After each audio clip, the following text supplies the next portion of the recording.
Hello, Kristina. How are you today? Hello, Evgeny. I'm great. How are you doing today? Good, good. Pretty good, thank you. Right, so we're gonna chat about martial arts. Yes, today's conversation is centered around the theme of what is martial arts and what does it mean to be a martial artist? Perhaps let's start with discussing what are the assumptions in popular culture or whatever in regards to martial arts and why do people want to start martial arts, how commonly they start getting involved into martial arts, and maybe we could share our own experiences as to how did we start and how we developed. Yeah, that sounds like a great idea. So I think what comes to mind when I introduce myself to people, and as I have been doing over the years, as someone who practices karate, or maybe I say I'm a martial artist. I don't think I ever say I'm a martial artist until recently, which I'm finding quite interesting.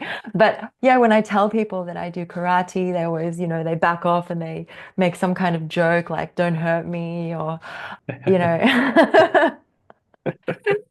Or like, show me how to punch or something like that. I think there's obviously this aspect of violence and having an aggressive kind of tendency or nature when you're practicing martial arts, which in the Western world is associated with combat. I mean, it is a combat discipline. Oh yeah, Yeah, so there's that aspect. But I think, yeah, a lot of people come to martial arts through film, watching Bruce Lee or Chuck Norris, Steven Seagal, these actors, and wanting to invoke or embody, the same principles. But yeah, uh, that certainly takes place. Yeah, I mhm. certainly has have started in that area.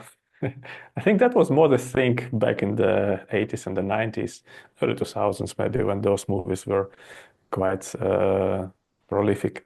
These days, I don't think Karate so. Kid, the Karate Kid. The Karate Kid, now they're remaking it again. I think that something doesn't die, which is good. Yeah, I mean, But I it's a think this testament. generation doesn't really have those movies where you have like this sort of action-packed, testosterone charged main character kicking ass. Yeah. Yeah, I want to be like that. That's it. Martial arts were kind of fueled by those enthusiasts back in the days. I think, but Mhm. like there was like the characters like Bruce Lee in Enter the Dragon, and you see this individual with these kind of like almost superhuman powers and this like wisdom that he can draw on from the East. It's kind of exotified. And then, you have films like The Karate Kid, where you have characters like Mr. Miyagi, who are really the heart of the film. Daniel-san is this unruly adolescent with no social skills. He's angry, can't control his mind, just wants to get revenge or whatever. And then Mr. Miyagi is this sage who kind of guides him and shapes him and helps mold him. And there is something in that as well, right? Yeah, yeah, I think there are certainly grains of what martial art is, how it's trained, and certainly how I trained, and I believe how you trained.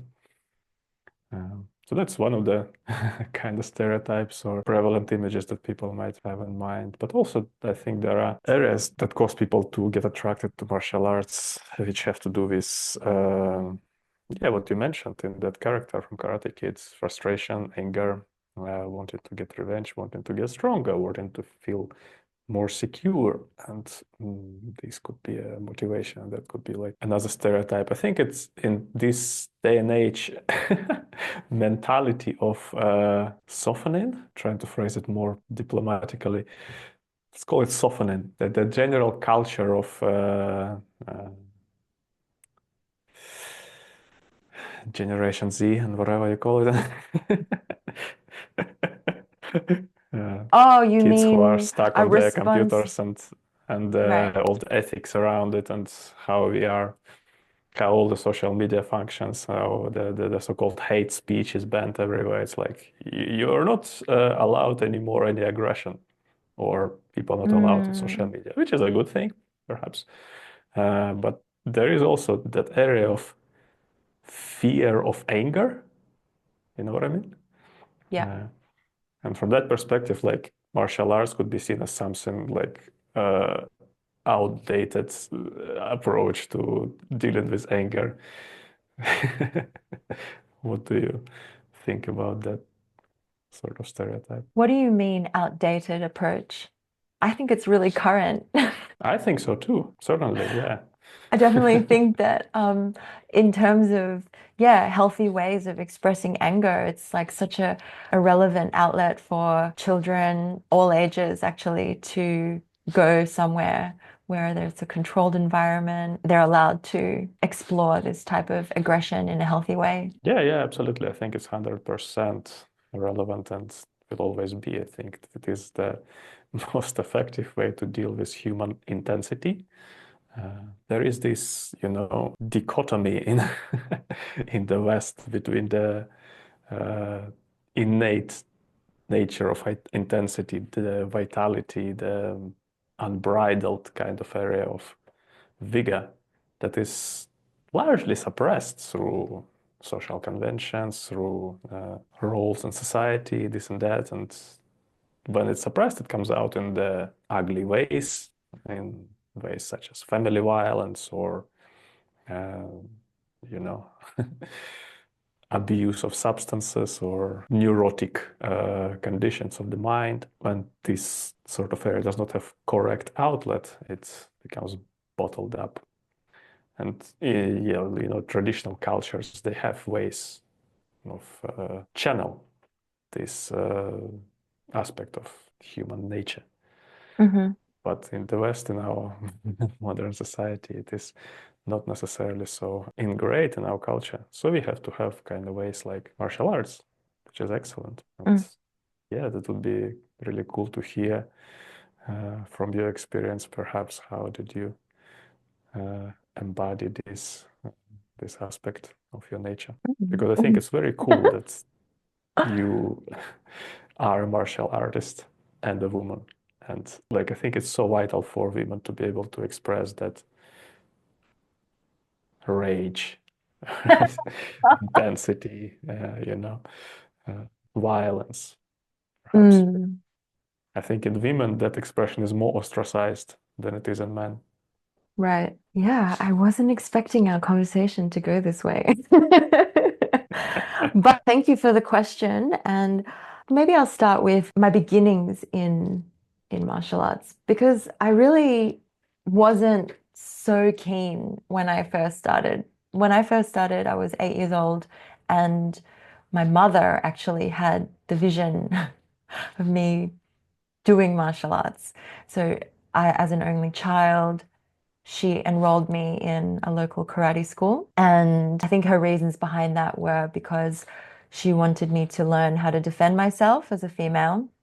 And also, she wanted some kind of structure and discipline that was maybe connected with my personality when I was a kid. So, so that's how I began actually. And I really didn't enjoy training so much.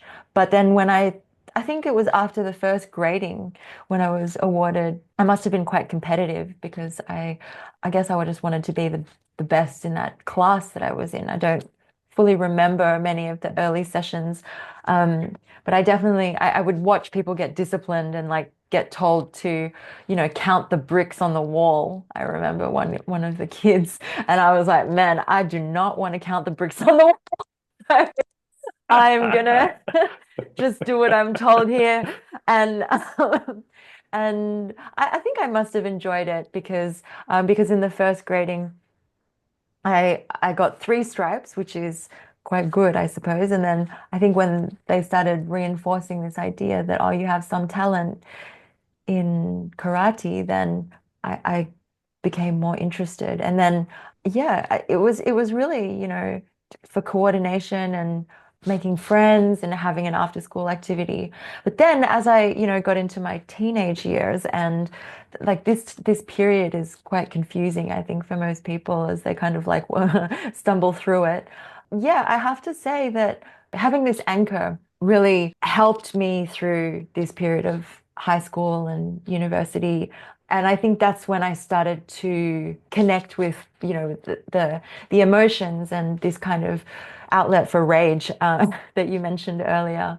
And as a woman or as a female, like there was always more males in the dojo. And so like as a result of that, from my side, I took it as an opportunity to kind of go a little bit harder even. And I really enjoyed fighting with the boys.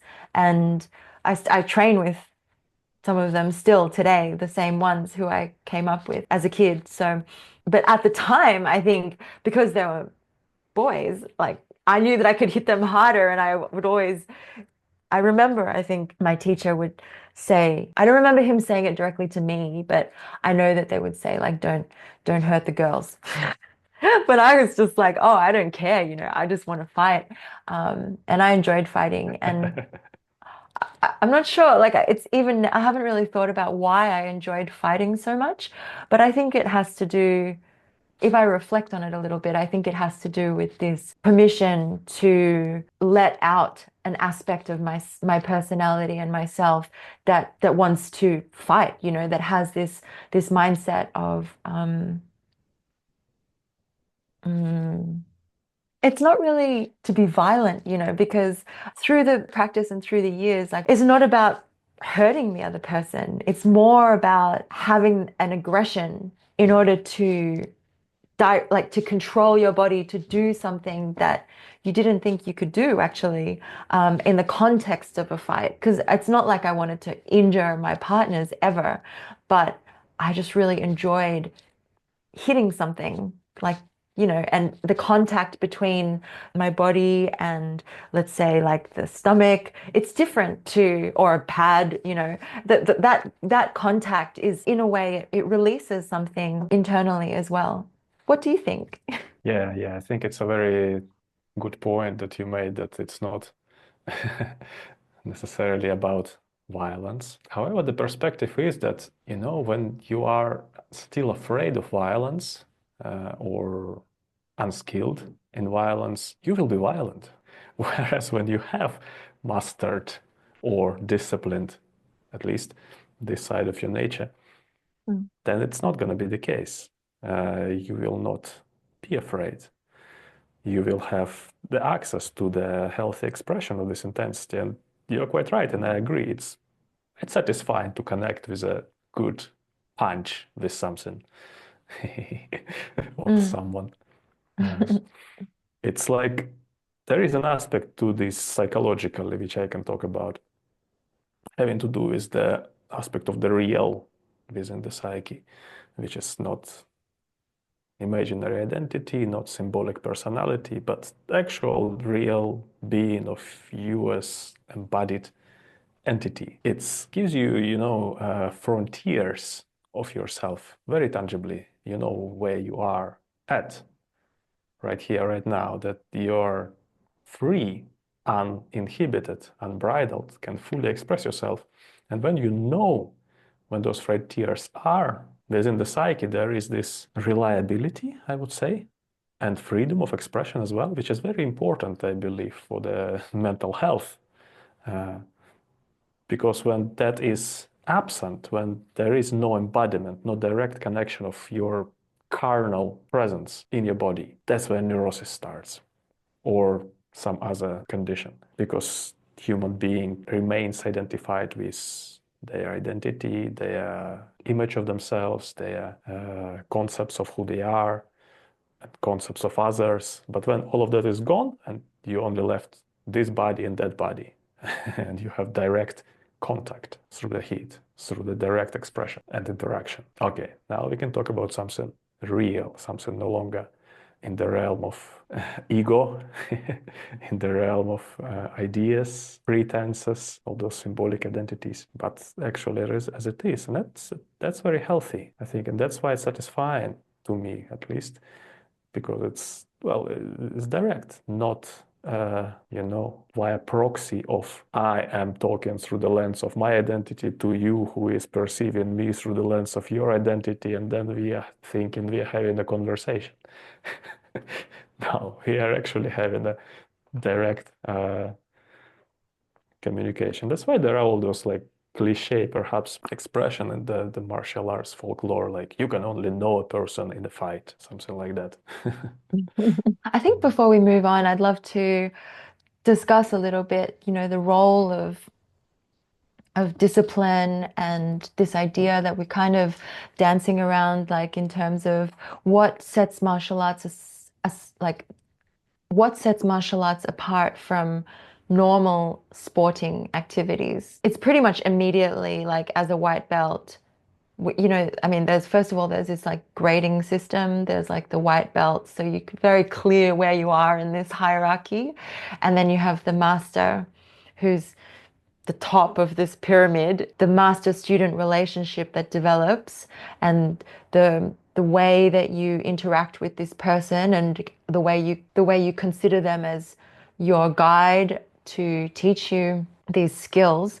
But there's also this understanding that you're not just learning movements or patterns, you're also developing yourself in other ways. You have a practice that is, well, I mean, when I started karate, like the original reasons were respect and discipline. And sorry, when I started karate, there was, this self-defense aspect, but then there was also this like mental and ethical component that comes along with it. And that is one thing that martial arts has that perhaps not all sporting activity has, is this code of this way of being, this way of living. It's a way of life to be a martial artist.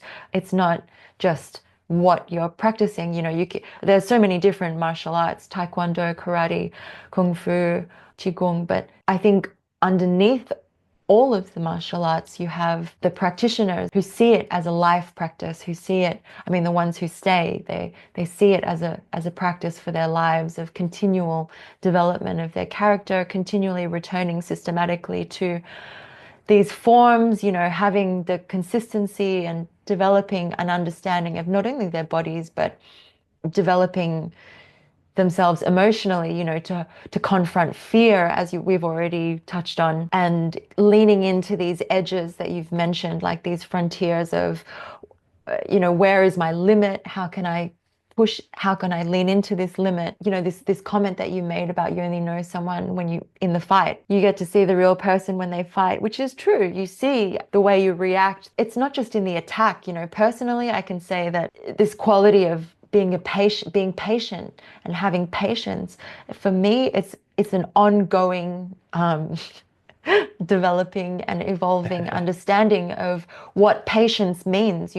It's not just about, yeah, I'm here to fight, I can fight you. Because I just walk straight in and then I just get hit, like that is not, you don't just go whenever you want. You go when the opportunity is there. And there's this element of patience, and there's, like learning a skill requires patience, and developing this inequality of not feeling like, oh, I have to do this now, I need to do that right now. It's like, no, you have to just do less and be patient. I really have my understanding of this quality has really changed over the time that I've been practicing karate and martial arts. Mm, mm. Yeah. So I Oh, thank guess you, like, Lisa. no, well, I mean, there Brilliant is a, reflections. well, I mean, in terms of like what I wanted to return to is just for you, you also started when you were quite young, and you already have mentioned like your self-discipline as a child, like you would just wake up and be self-motivated to train alone.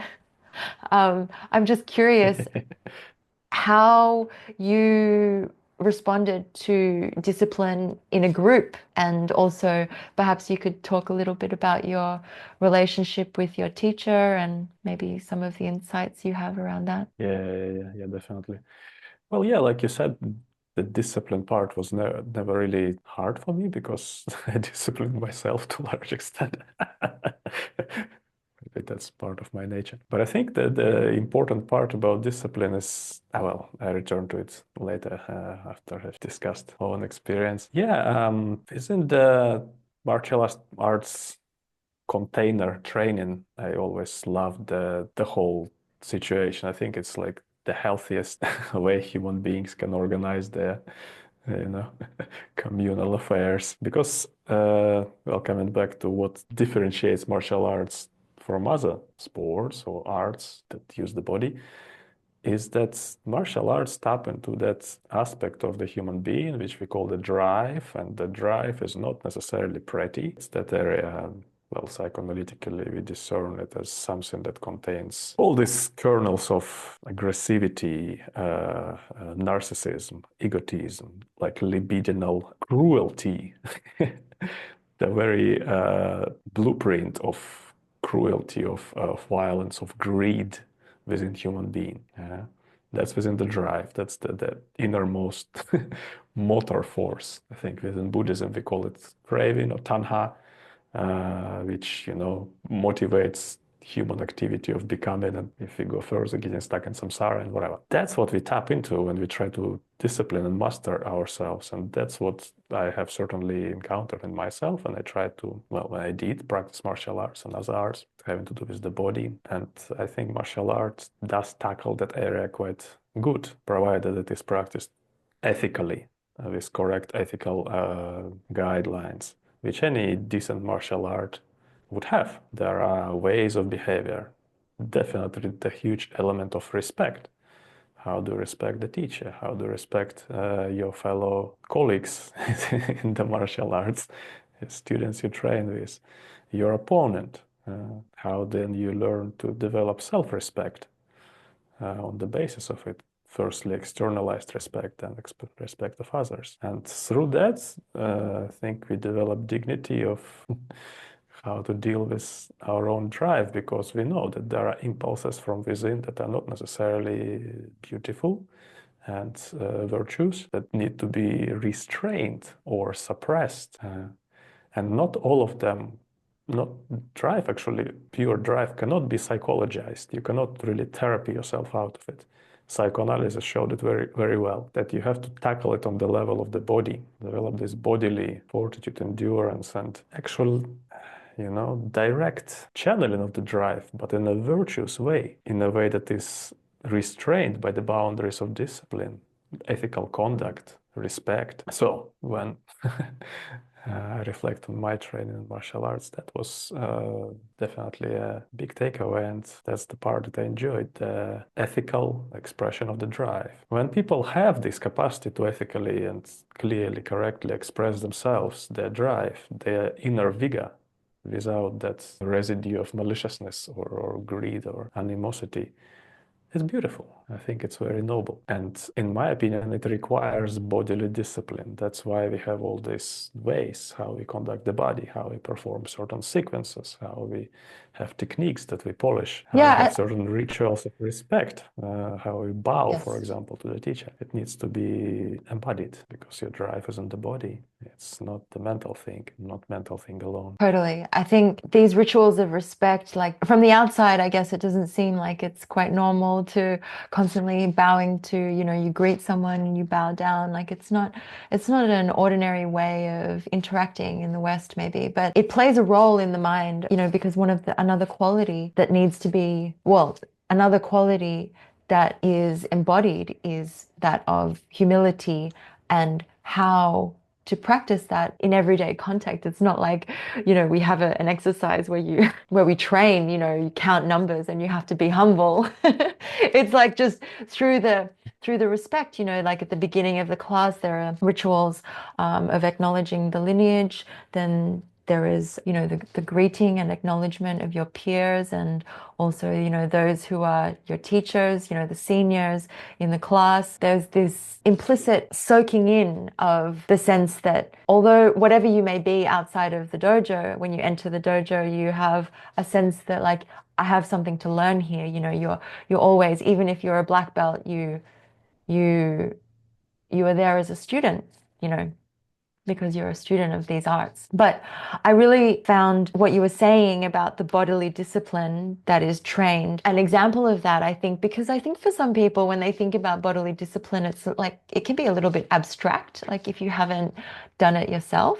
But I think a really simple example might be simply pushing through the pain barrier, because people often, if you tell them to something very simple, like holding your arms out, you know. People can hold their arms out. I mean, I know I do even. And then there's a time limit where I'm like, okay, that's enough.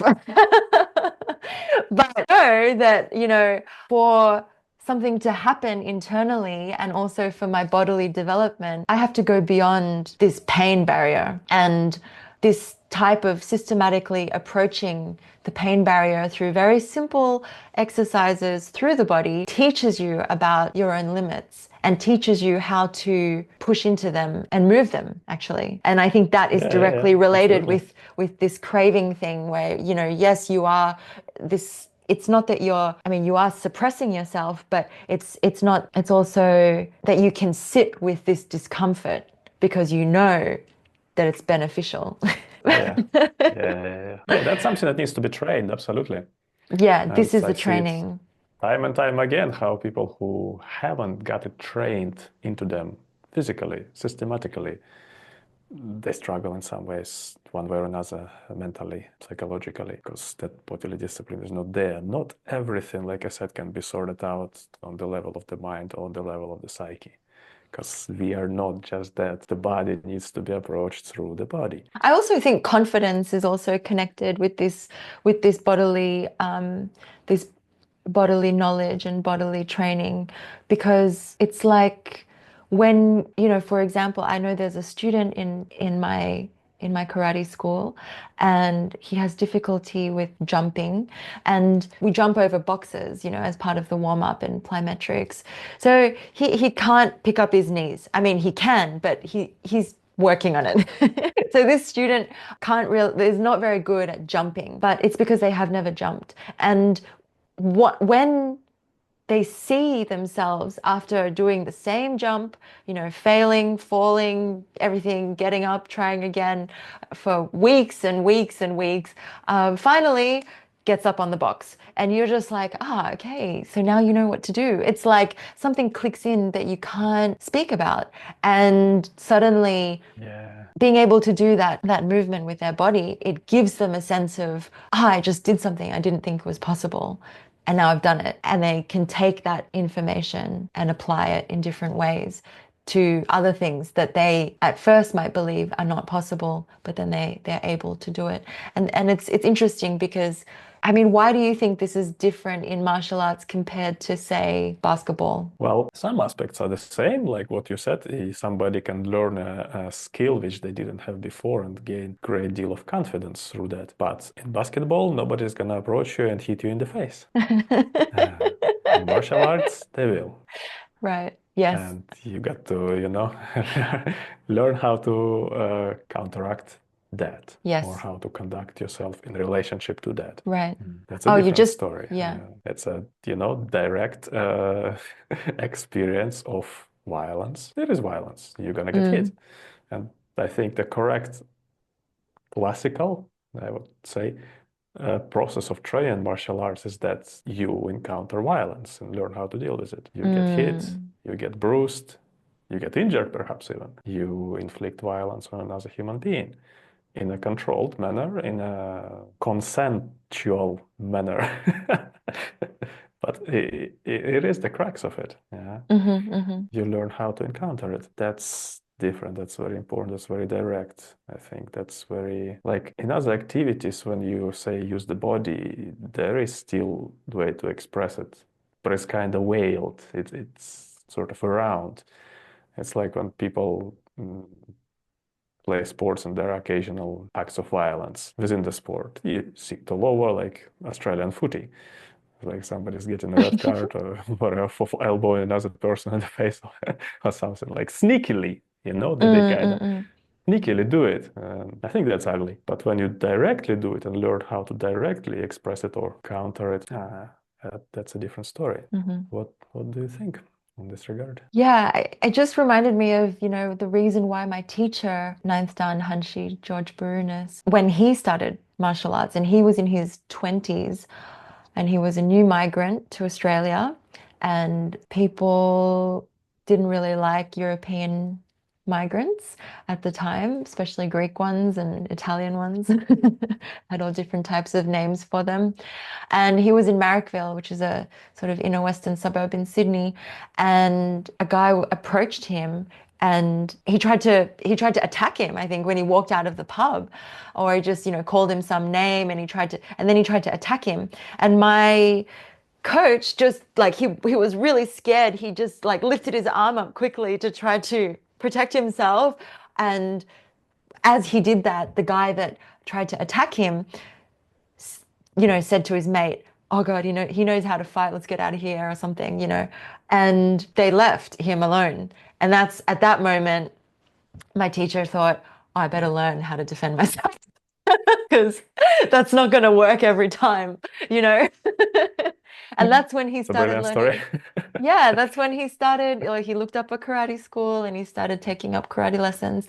And then he realized how much he loved it. So he worked in a construction job, and he would go to work, catch the train, go straight to karate, do his classes. And then eventually he, as a brown belt, started his own school. But I mean, that's another story I can share another day. But yeah, I think it's just this confrontation with violence that we feel, or how to avoid having these types of confrontations, because that's why I was always, at first when people are like, oh, you do karate, I'm so scared of you, something like that. But really, it's, real martial artists, they don't really get into that many fights. And like as you develop yourself, you realize that when you're in the situation, you see the danger or the risk there might be of having a violent act unfold. The martial artist will remain calm. It's having this type of mental restraint and clarity in the situation that I think you can develop through training and not losing the plot, and rising up the anger, allowing the anger to arise in order to meet this person. It's really about diffusing situations through this cultivation of character. Yeah, I think it's a very great point. It's not letting the emotions arise, because that's what paralyzes people or makes people furious in the confrontational situations, because they don't really have their resolve. Their resolve is taken away from them by the situation. Mm-hmm. And martial arts teach you how to have that resolve, because that's kind of the most extreme situation you can really get into. Well, I guess the most extreme will be war. Mm. That's another story. And in that extreme situation, it's if you can manage yourself, because it's all cool when you sit on your cushion and have a meditative concentration with your chi sunk and at peace. That's a completely different story if you can have that when you have a violent situation unfolding. Mm-hmm. And you can't really act reasonably if you are flooded with the emotions or panic or paralyzed by fear. In that sense, yeah, martial art teach you how to Mm. dwell in those situations. And that actually brings me to the point why and how martial arts are so useful for spiritual cultivation. I think when that resolve is developed through martial arts, through learning how to deal with violence, how to be composed and measured and patient and skilled within a situation of violent altercation. Dealing with your own mind is easier Mm-hmm. when you're trying to, perhaps have meditative insight or develop equanimity or touch upon something greater beyond yourself. It's easier. You have an advantage, I believe so. Well, I don't believe so. I know it through direct experience from myself training these arts and then practicing in the fields of internal arts and then spiritual practice, how much it is of benefit, how much it is of the advantage. Well, I can talk more about it. I reckon you might also have something to say in this regard. Yes, I would love to hear you talk more about this bridge that martial arts has through the practitioner to connect them with this spiritual development as well within themselves. I guess even before we go into the spiritual side of things, like this idea of like controlling your emotions. As I was listening to you talk, I think what came up for me was the idea that yes, having this environment to explore these emotions, and when they become, what happens when you lose control of them, I mean, that's why competition as well is so beneficial because you have, rules of engagement, you have like, this competitive side, which some might argue is not really a part of the martial arts. Martial artists really is not about competition, but I believe there is a space for competition in martial arts practice as a platform for bringing things together. It's like a performance aspect, and even using performance as a methodology, it's not just about rehearsals. It's about what you will actually do in that moment. Because, in training, I mean, you can't wait to have a street fight to see like what's going to happen. So, and and I'm not saying competitions are like mirror images of street fights, because there's all these rules in karate you can't really touch. It's, whereas in other sports like MMA, it's like ground and pound, which is like really violent to me. I can't, personally, I can't really watch the floor stuff in MMA. But having this platform where people have to perform and put things together, where there's something at stake, that is really important, I think, as well, in terms of the skill development and the mental development that comes with, having to subdue your emotions, going through some kind of ritual process, like, noticing your nervous system. Now that I understand more about the nervous system and the various parts of it, and how fight or flight gets activated, and the way that you even take in the world and what that does to your mind, how your thoughts can ruminate over a particular thing, and then how this impacts the way that you express yourself. I mean, that is crazy when you think about it. So you notice how sensitive you are to things, and you think, wow, I'm just so easily affected. And that's why I think, in popular culture, how you have these movies like Star Wars, where you see the masters, like the Jedi Masters, are the ones who are calm. They're the ones who are just like moving, or in the Matrix, they're just moving like they can see things happening. Whereas like the Padawans, the young ones, they're so like emotionally charged because they haven't tamed this side of themselves. They're not able to have this vision, or the clear vision without the emotional drive that we've been discussing. So I think that, yeah, like that in itself, like having that as a practice and having this framework through any martial arts, teaching you how to confront that through combat, is really what sets it apart from other sports. As you said, like where the violence is incidental, like this is where like we're just saying like, no, this is about defending yourself. You have to protect yourself.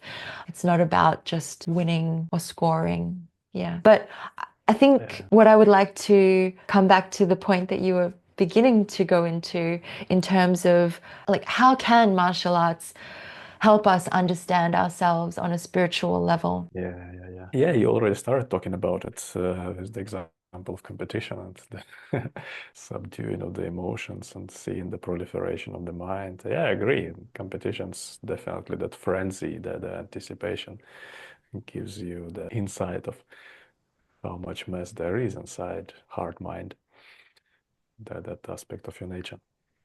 I've certainly been there many times with competitions, with performances, with public engagement of other kinds. It's very cool to really confront that part of your Pressure. nature within yourself.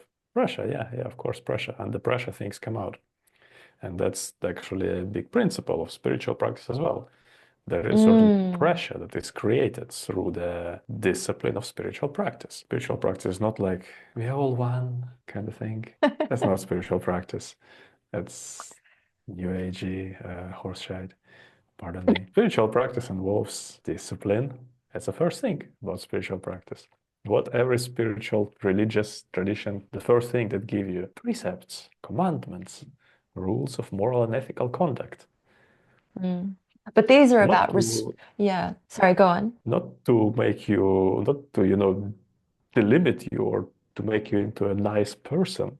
No, to discipline you so you can gather your energy together. Because for spiritual practice, you need a ton load of energy. Mm. Yeah, Then it's what? almost like we're Yeah, yeah. berserk. We're completely berserk, and we need to kind of, we're so unruly. We can't get out of our own way. Oh, yes. Look at the world. People stealing, killing, raping, having wars. That's all expression of the drive, isn't it? Human intelligence hooks onto the drive and acts upon the drive to get their own way through greed, anger, through outsmarting others. That's what every spiritual tradition tells you to stop doing. That's Yeah. what every saint who has come to this planet tried to Mm. restrain. So I think, look, Restrain the fellas, body. Yeah. you are killing yourselves.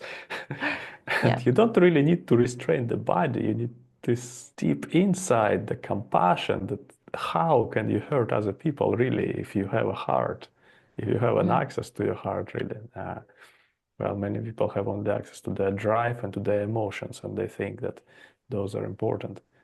But again, every spiritual tradition at the high enough level, well, I'd say intermediate level, will tell you that your emotions are not important. And that's again what martial arts art teaches you how to control. Every religious tradition teaches you how to control them too in a Well, different way. yeah, I guess it's not that they're not important necessarily. Like, I mean, I think at one stage they just say, yes, you have to let go, don't pay attention to your emotions. But they do, emotions do play a role, but they are not the central role, which is, I think, what the majority of all human beings would think. Like when they feel something, like that's the real thing that I need to listen to. But it's not like that. Yeah. Yeah, Emotions is yeah, like exactly. the is on the side. Yeah, It's people like just something confuse that them arises. for something interesting about themselves. But my emotions make you me who I am. No, they don't. The emotions make you not see who you really are. Mm, yeah. And that's difficult. Like hardly anyone really can go beyond it. From what I can ascertain, you need to really kind of go already deep and into spiritual practice to start understanding the fact that emotions are not quite you. Yeah.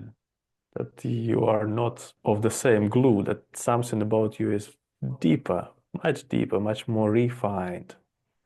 To look into that, you need a great deal of discipline, a great deal of personal strength, patience. And then we're talking about things like virtuous qualities, which are greatly discussed in any spiritual traditions, like generosity, kindness, benevolence, gratitude, etc., which are not emotions, which are qualities that are developed through doing, through action, Hmm.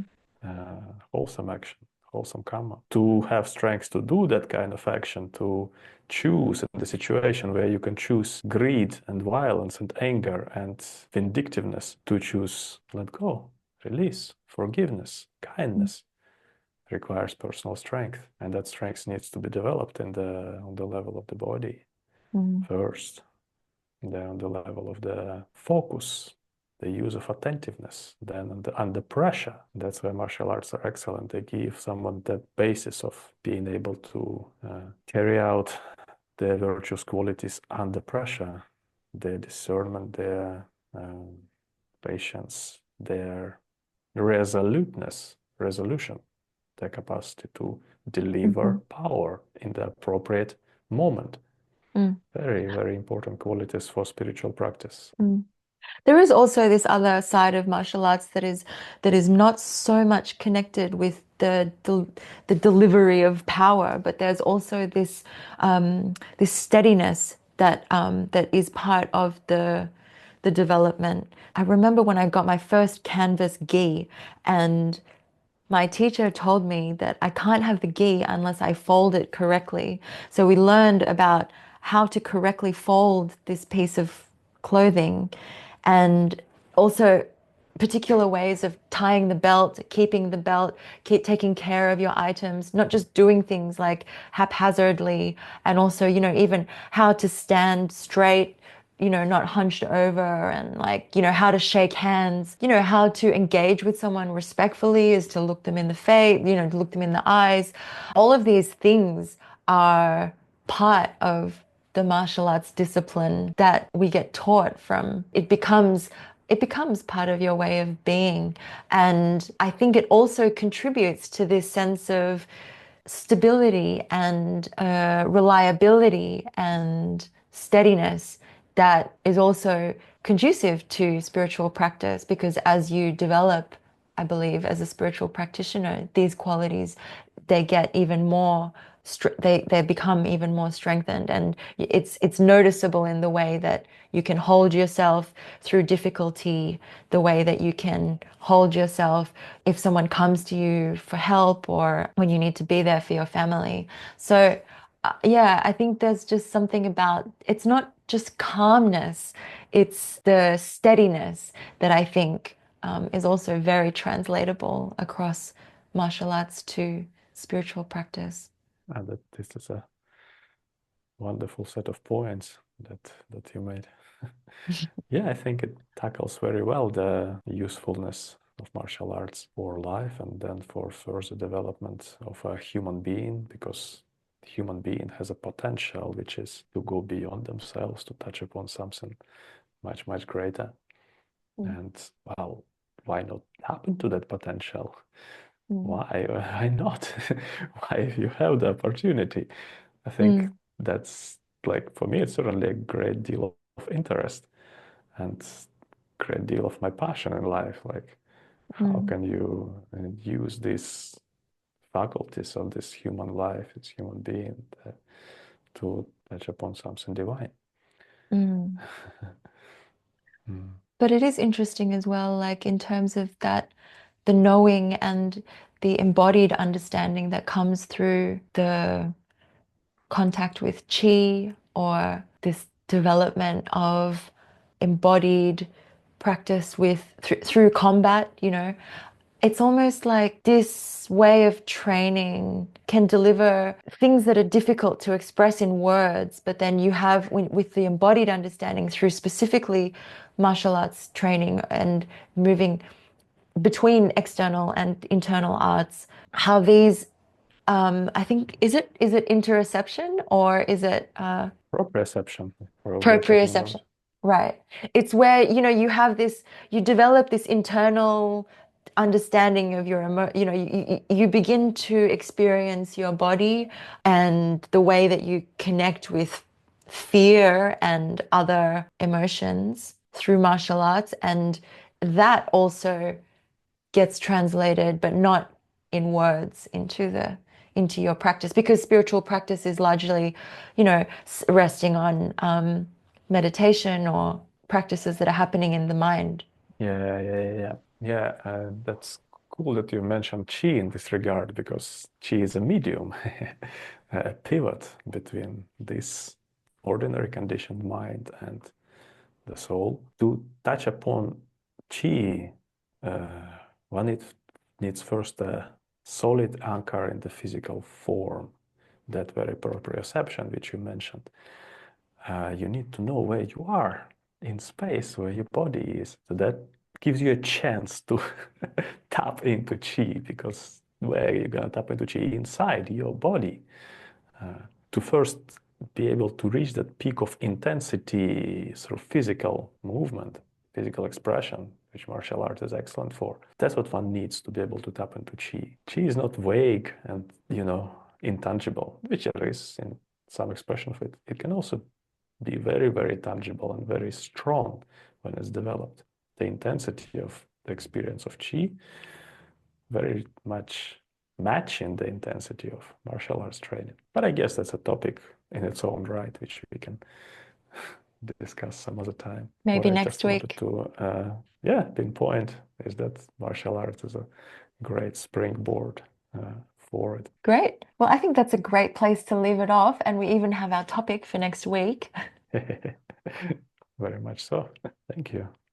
It was great to chat to you. Thanks, Evgeny. That was a great conversation about the benefits of martial arts and our own pathways and what we've gained insights around. I mean, I have to say that I think through this chat yet again, I think I realize that it is a balance of what you're doing, but it's largely how you're doing something, wouldn't you say? Yeah, when we explored all the innards of the practice, the intricacies, the hows. That's where it gets substance, that's where it makes sense. It's very tangible and important in this way. Very cool as well. Great. Well, until next time, thank you so much. Thank you.